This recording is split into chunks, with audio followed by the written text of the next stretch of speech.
Hi guys, welcome to my video. So, yung isang araw, diba, birthday ni mama ko.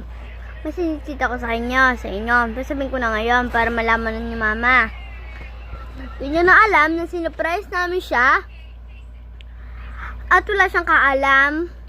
Tapos wala din siyang alam na bibili ko siyang regalo. Yung naregalo ko sa inyo, yung naregalo ko sa kanya, pakita ko sa inyo, guys.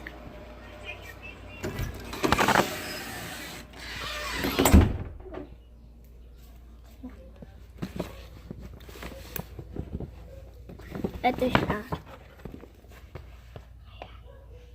Mga tsinelas siyang maganda. Papapalit niya namin sa Monday.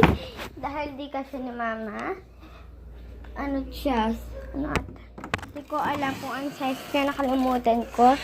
80. Ano kasi yung size na yung mabili ko ng tsinelas? 38? Size 9. 38. Dapat size 9. So, say hi, mama. Hi. Ba't kasi ng kulay? May ginawa ko. Bye-bye.